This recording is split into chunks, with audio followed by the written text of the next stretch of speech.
Good morning, Judith. How are you? Good morning. I'm very well, thank you. It's a lovely day outside. I know I can see the sunshine on your face. It looks glorious wherever you are. Where are you? Wiltshire, is it? Yes, near Malmesbury. Oh, okay. Yes. So it's well, Bath is quite sunny today, but yes, it's been a funny old time, hasn't it? This lockdown period, and you've been Yeah. quite busy. You've actually been one of the painters that have managed to paint through lockdown. But let's go back to the beginning. With how you got started, Judith. How did you get started? People come to it in so many different ways. How did you come to it? Well, I was always quite good at art at school, but I never really pursued that and went into nursing because that was going to offer me guaranteed employment apart from anything else. But then once my children were at school, I had a friend who was an artist, and we got involved in one of these school gates conversations that you do, and I said to her, I wish I had your talent. And she said, well, it's not a matter of talent, it's a matter of commitment and hard work. So we retired to the pub at that point and had a longer conversation about it. And she said, if you commit yourself to 1 day a week with me, I will show you how to get started. And that's how it started. And I realized at that point that I wanted to pursue it. But I also realized that it's not just a matter of diddling around. You have to commit yourself to the putting in the hours. Like anything else, you have to commit yourself to getting the experience. And that's how it started. So quite the traditional route, really, almost the apprentice. But did you go on to do some formal training? I did. Thereafter, I did quite a lot of local classes. I did some life drawing classes locally and general painting classes. And then I realized that actually I work a lot better when I have when I have a structure to the way I work. And so after a few years, I went on, I did a foundation degree at Trowbridge College. And then I built on that and went to Bath Spa University and made that a BA in applied art. And then I realized that I just work a lot better when I'm surrounded by other people who are doing similar things, and I have a structure to work around. So I went on and did an MA in fine art again at Bath Spa, and that finished 3 years ago. So that was my formal training. So you've sort of slightly come to it sort of not back to front, but I suppose a very natural evolution for you, that you sort of eased yourself in and you gently sort of moved in. Then you had your training and you went right through to masters, which is quite unusual. Well, not very unusual, but it's quite unusual, and particularly when you're going back to education. Did you find it informed your process or your choice of materials? Art schools are very different now in this sort of last 10, 20 years than they were 20, 40 years ago, let's say. They've moved quite far into a new direction. Did you find that it has informed what you do now? Or was it just a process, a development journey that you went through? Well, interestingly, I think art schools now concentrate quite a lot on developing artists who are going to produce cutting edge work, who are going to move forward, produce new ideas, move art into a new area. And that's what they concentrate on more than anything else. Although I enjoyed art school a lot, I found it very inspiring. I loved being surrounded by other artists. I loved experimenting with different sorts of media. In actual fact, I found that once I'd finished art school, I had a sort of moment when I thought to myself, well, now I need to be honest with myself and not just try and do what the tutors want me to do. And I came full circle, really, and I went back to using the media that I'd originally loved. I don't regret going to art school, but I think I didn't pick up the ball and run with it. I went back to the media that I loved. Which is watercolor, obviously, as we Which see. is watercolor. One Absolutely. of yours behind me here at the Art Salon. It's yes, it's definitely a medium that suits you and suits your personality and suits your nature. So, where do you paint? I mean, do you paint? You don't look like you're in a studio right now. It looks far too tidy and well ordered and clean. Where do you paint? Where's your place? Well, the intention was to do this from my studio, but there was a little panic yesterday when I tried to do a dress rehearsal, and the connection was really not good enough. I do have a studio, but it's a very rural studio. It's based in a converted farm buildings about 5 miles away from here. Lovely surroundings, beautiful countryside, very inspirational. And I have a lovely space there. I'm very lucky, and that's where I paint. And I go over there probably most mornings, I would say. And it's such a lovely feeling to be there, to have that space and to have that not isolation, but really the privacy to paint. And I get a lovely feeling when I put the key in the door, unlock the door, walk into the studio. It's quiet and it's just inspirational. It's your sanctuary maybe, in a way. It's where you can retreat to and just sort of be at one with your work and let that come from within, I suppose. And yes, I mean, you've mentioned a lot about the countryside. Is the countryside a place of inspiration for you? I mean, in your latest collection, you have done some urban subject matter, but it is largely rolling hills or lochs or waters. You know, is that countryside important to you? Very much so, very much so. I mean, we're very lucky in Wiltshire in that we're surrounded by rolling hills and big skies, and that is my inspiration, I would say. It's the constantly changing weather that we have in this country, be it good or bad, no? Yes. But it's the constantly changing skies, the constantly changing weather, the feeling of space that you get in Wiltshire. That certainly is my inspiration. And I have 2 dogs that I need to walk every morning, and that's the start of my day is to go out and walk the dogs and get a feeling for the weather and just start my day that way, get in touch with nature.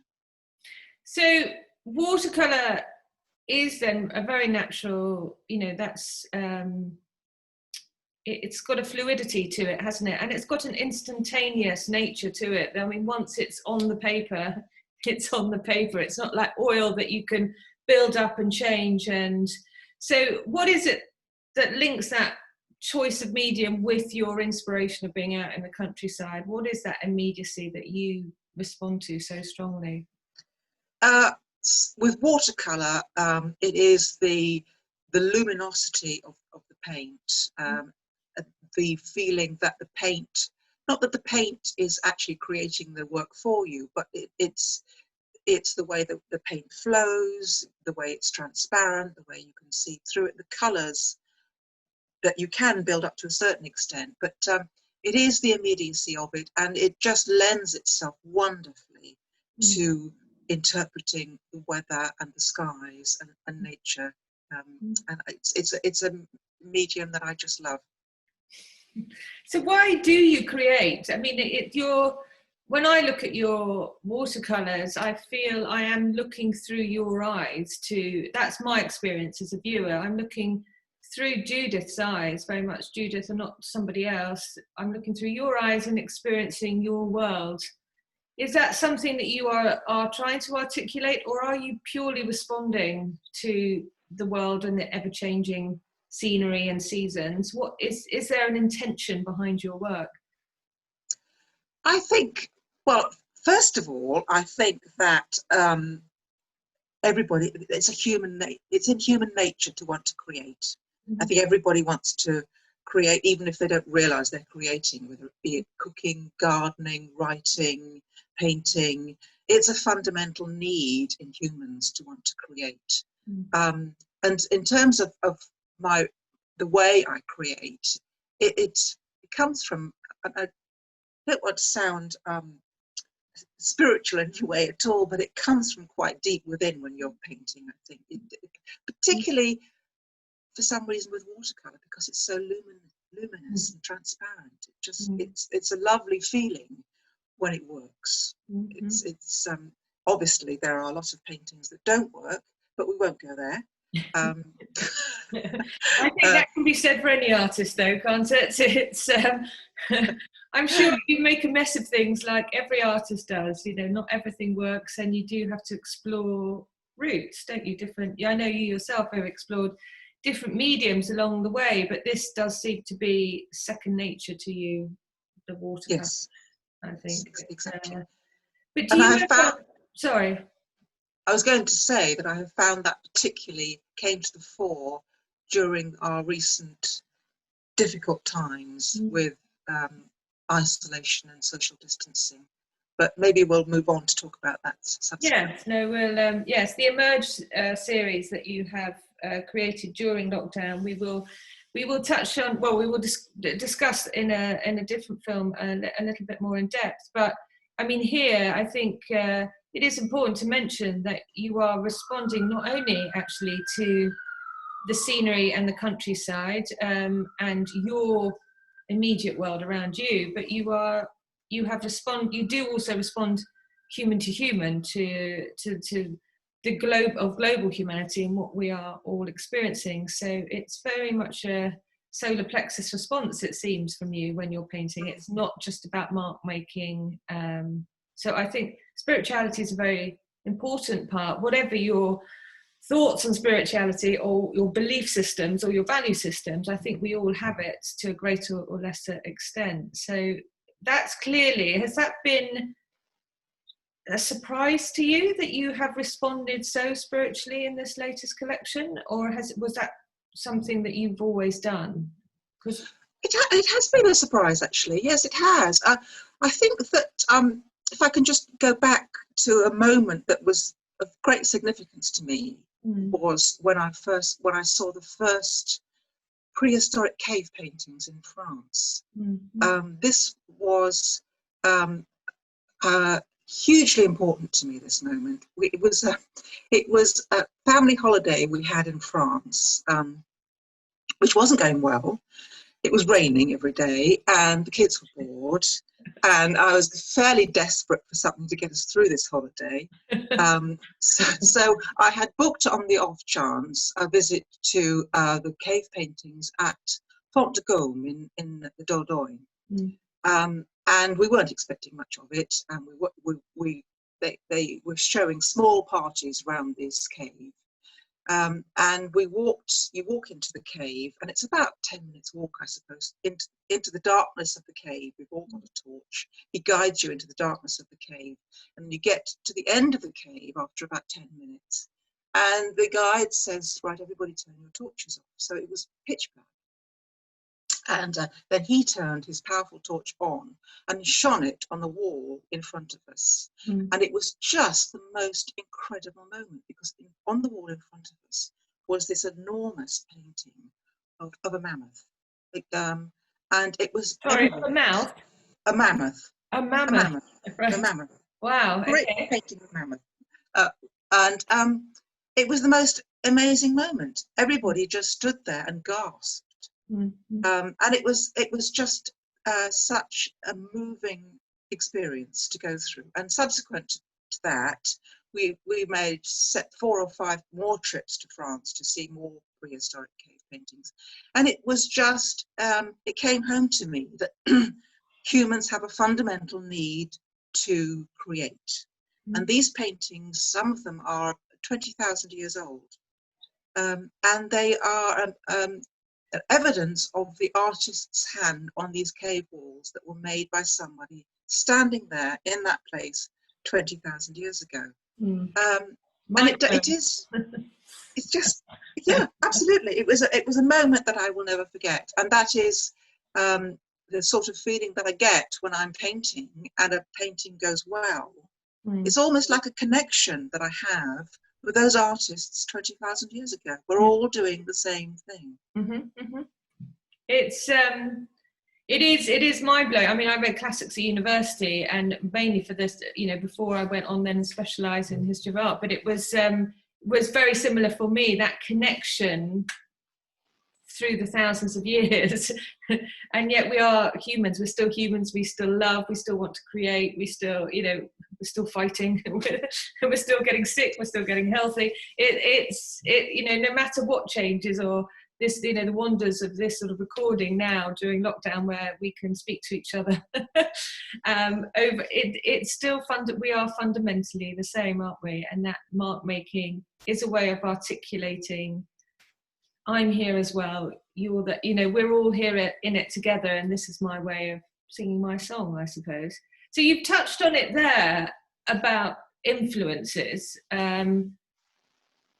Have there been any other artists, maybe more recent, like in the last few hundred years, that have influenced you? Right. Okay. Well, I suppose, like a lot of artists, I'd have to mention Turner, Mm-hmm. because he was one of the first artists that I saw many years ago and realised the potential for putting paint on paper, particularly his watercolours. Mm-hmm. I'm sure a lot of artists feel the same, but that was the moment that they realised that painting could be so moving. Mm-hmm. And in a similar vein, something like Whistler's paintings of the Thames, Mm-hmm. where they are so moody and spooky Mm-hmm. and simple. You know? Mm-hmm. And then moving on, I suppose, maybe Georgia O'Keeffe's landscapes, the colours in them, and the simplicity of those paintings were again something that always sticks in my mind. I mean, Turner and, sorry. I was going to say Edward Hopper's atmospheric paintings. You know, the sort of the feeling that you get from looking at his paintings, that you could almost step into them. That you can imagine what it's like to be there. The commonality there is definitely the light, isn't it? The light and the dark. You know, with Turner is very much about the light and the dark, and with Whistler as well. And I mean, that's obviously something you've connected with. That sort of the dark and the light, the shadows. You know, bringing forth what is in the light. That sort of depth and perspective is definitely something. I mean, you can see it in this one up here. That's obviously something that you've connected with, because interestingly you say, oh, well, everyone would say Turner. Well, actually it's not actually. I mean, it is, obviously he's one of the most well-known painters in the world, and I think people can appreciate it, but that doesn't necessarily influence them. So the people that you have discussed there are all people that are very interested in light and shade and how that can transform your mood or your perspective or your connection with a piece. It is very much on that spiritual level, isn't it? I think it is, definitely. I mean, I would also, when you mentioned light, what springs to mind for me is the Australian watercolorists, for example, because the light in Australia is so exquisite, and their paintings bring that to the fore as well. Yes. And you're right, it is the light that I'm interested in my paintings, because I think the contrast between light and dark in a painting is something that brings the painting alive. Let's get down to practical, Judith. I've been to your studio. Number one, it's got a very good brownie maker right next door. Now that's a good start. So I'm happy to visit anytime, to be honest with you. But in all seriousness, your studio is actually quite clean and tidy. Now, you may rush around before I get there and make it quite clean and tidy, but you're quite a precise painter, should I say? You're quite orderly. You're quite structured in your approach. So you've already said you walk your pups every morning, your furry friends, and then you come into the studio, come into your sanctuary. what is the process at this point? Do you listen to music? Do you mix paints? Do you how do you get to that piece of paper? And once you're on that piece of paper, are you absorbed into it until it's finished? Or how just talk me through on a really sort of practical, as though I'm standing next to you in the studio. You know, I know when I said I was going to be interviewing you, a lot of people asked, what is her structure? What is her process? How does she get there? If you see what I mean, get to that finished piece. How does her day look for her? I think a lot of other artists sort of look to other artists as, you know, who are a bit further down the track, to see, is there something they can learn from how you do your work in progress? Right, well, first of all, I think that music is important for me. I go into the studio, I turn on, it's usually Spotify, a playlist from Spotify or Radio 6 or something like that, and get some music going. And then I'm usually starting a painting afresh in the mornings, because if I've got watercolors going, I've either got one half finished on the side, or I've just completed one. So I go into the studio and I start a painting afresh. And the first thing I do is, because I use a lot of wet into wet, I put water all over a piece of watercolor paper, and just drop some colour into it and see what happens at that point. Now, it either goes well or it doesn't go well, or I find that I need to actually stand back and let it dry, or depending on how all that works. If I need to just leave it, let it dry, see what happens. I also have my bike down there in the studio, and I either go for a run or I go for a bike ride, because I find that actually getting a bit of fresh air and exercise in the middle of the day, you come back and you've got a slightly different mental attitude at that point. You know, you look at it in a different way, it's stimulating. And so I come back from taking exercise, and the painting is dry. And then I can see whether it's either going to work or it isn't going to work, or maybe I might re-wet it and go back into it again with different colours. Or I have two different paintings on the go at the same time in parallel. And then the day sort of takes over, and it depending on how that's gone will depend on how the day builds from there. And do you ever, I mean, well, most artists actually, I've yet to meet an artist that doesn't, but artists, I think, like writers actually, and many sort of true creatives, people that are creating from nothing rather than from a brief, they hit a brick wall at some point in their career. They hit that brick wall and they think, I can't paint anything, I can't, you know, I can't do it anymore, I can't think of anything new, you know. And as a gallerist, one of my jobs, I feel, is to take some of that commercial strain away from you so that you have the headspace to go forward. But even so, you hit brick walls as artists, don't you? I mean, you see it time and time again.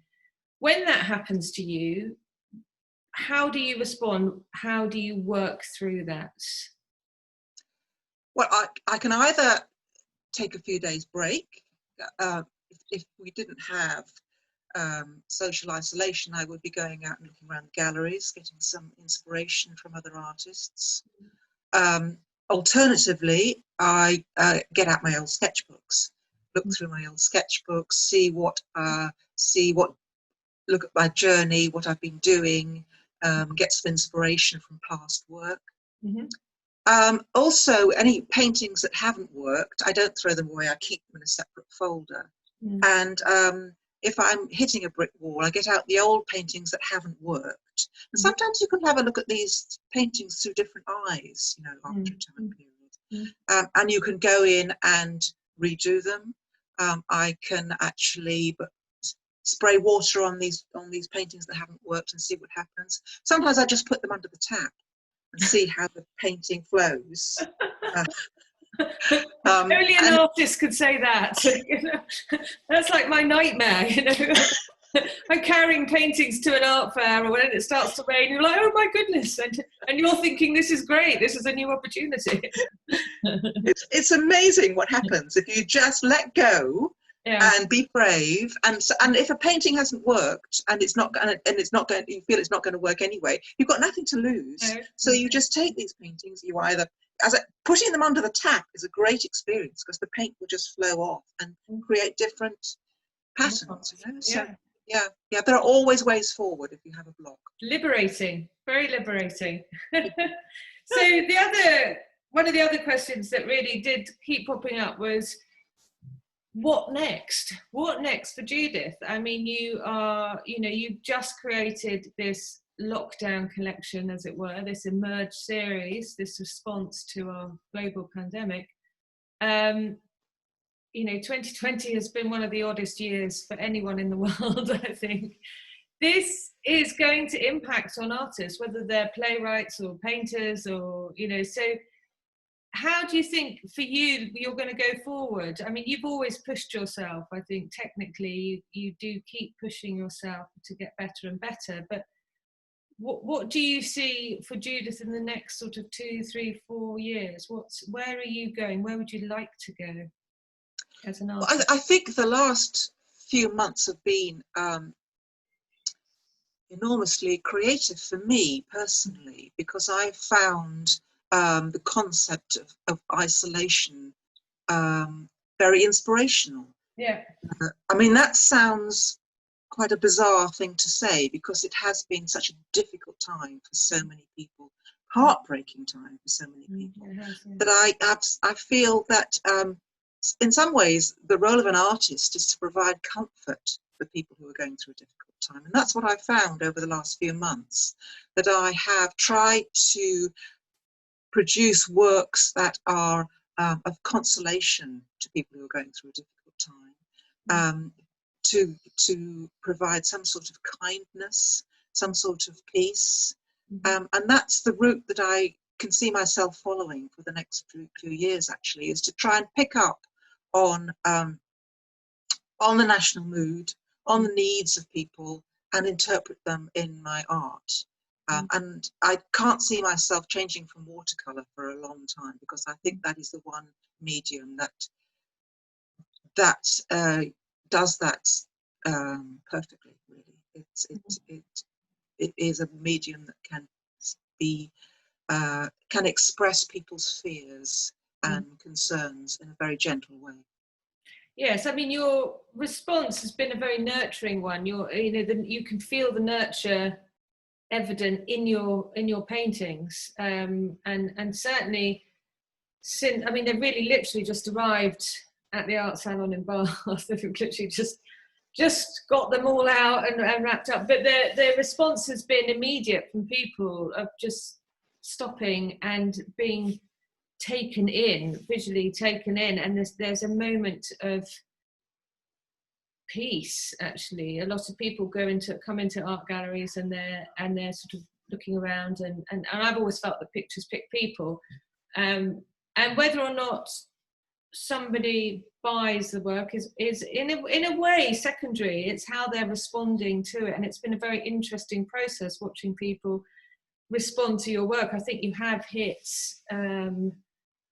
a very special spot for people in that sense of that nurturing, and I think it is actually what we need, or what quite a few people would like to take out of this. We have to get back economically, but you are showing that there's a way that you can do that with kindness and with nurture, and certainly your medium is very successful in delivering that. But what is your definition of success for Judith as an artist?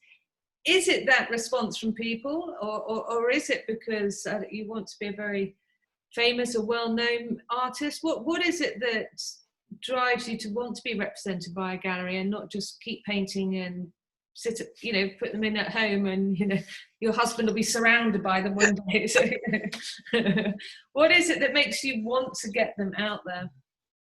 Well, I think my definition of success is sort of in several different phases, really. First of all, success is, am I personally happy with that painting?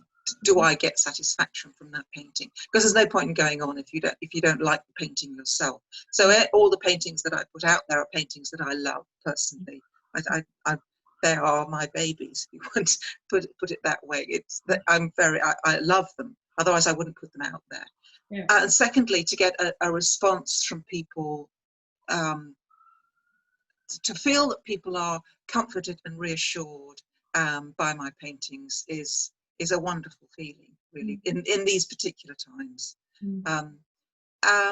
And that's the fundamental success for me, is those two things. I mean, obviously it's nice to sell, nice to get some money coming in, and it's nice to be accepted into national competitions and this sort of thing. But that is secondary, really, to the more personal feeling that I am happy with my work and people like it. I don't think any other artist would feel any different, really. That's what we're doing it for. It's funny because you started off as a nurse, caring and healing, and as an artist, it seems to be your primary aim. So you've come a complete full circle in many ways. It's just your delivery is different now. It's you know, it's on a wall, or it's in a personal space in somebody's home where they can take joy and comfort, as you say, from it. Judith, it's been an absolute delight talking to you, as always. As always, next time it will be at your studio, so I can have another brownie. Obviously, that would be. Thank you very much for joining me today. You're very welcome. Thank you. Thanks. Bye-bye. Bye.